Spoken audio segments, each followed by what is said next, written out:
I thought that was a good practice. I feel like we're focusing in and getting our minds right for Saturday, and I think there's a sense of excitement here to play a game against a team like Nebraska that's nationally ranked and big and physical, and it's going to be a great test for us. But I think our guys are, I think they're pretty jacked up for it. So I was very pleased with the week of practice. We got some final preparations we do on the field tomorrow morning, just some walkthrough stuff, and then head to the hotel tomorrow night, some meetings, and then we roll it out on Friday and go on Saturday and go. So we're looking forward to it.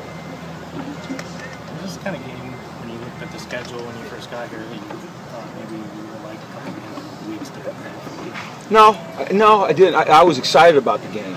You know, anytime you see a Nebraska on your schedule, you know, a team of national prominence like Nebraska, if you're a competitor, which, you know, we all are, you get your juices going, you know, and I think this is the perfect time for it to come for this football team, and I think we'll be ready to go on Saturday. I did not know that, but I think that's the same way it is. Come on, man. Do you think that there's any sort of disadvantage with school starting so late in the year and having 3 home games and not exactly having all, like, the entire student population here? No, I think that we should be unaffected by the environment that we play in. You know, whether we're at home or on the road, in the heat and the cold and the rain and the sleet and the snow, it shouldn't matter. If we're a mature enough football team, those things should be irrelevant. Would it be great to have our entire student body there cheering us on? Yeah, it would be great. But is it going to be a distraction to not have it? No, not at all. I'm sure they'll be watching at home on TV. Is that kind of the post office thing? Sleet, snow? You've heard that? Yeah. You know, that was just one of those coach cliches I thought I'd throw out for you. I thought it was my mailman's cliche, actually.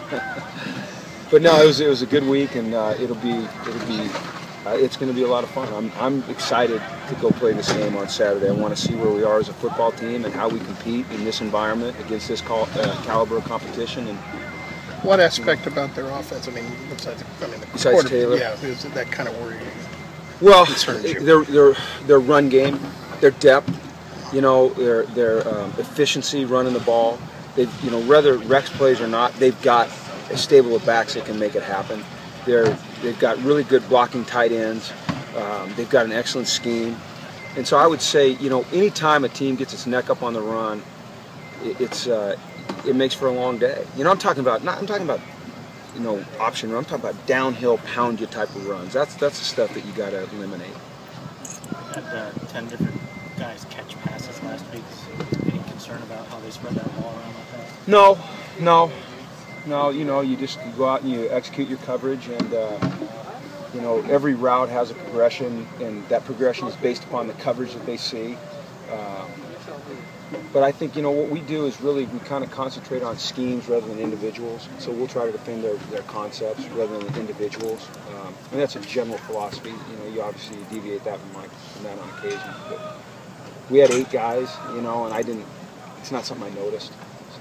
How much greater of a test do you think it is for your freshman tackles this week against that Nebraska defensive line? No, I think it's a different test. You know, last week was about their first experience. This week, it's you know, they've been broken in a little bit. They've been in competition at this level. Now it's about going against some really tenacious, talented defensive ends, and really some exotic rush schemes, you know, pressure schemes that Coach Pelini's going to bring at us. And so, being able to recognize them, adjust, communicate, hang in there when those guys keep coming at them in a relentless style. That's what I'm anxious to see us do. Taylor Martinez and Brett Hundley, are they pretty similar to each other? No. Taylor's not as big as Brett. Taylor's probably faster than Brett. Taylor's more experienced than Brett. You know, Brett's probably more of your prototypical throwing motion, but Taylor's a much more seasoned and experienced player than Brett. Much more. You know, we hope one day that Brett is, you know, operating the efficiency that Taylor is right now. In terms of quarterbacks that can run, though, did they? No, Taylor can. I don't know what Brett's 40 is, but I think I don't want Brett to see this and think I think he's slow. But I just think Taylor is exceptionally fast. How about that? It's good enough. There you go. Mora says Hundley lacks skills. I know, that's what we go with. I know that's what we're going to read. Yeah.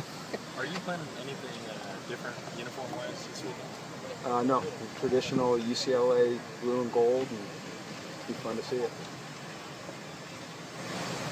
Okay. All right. You guys have a good week.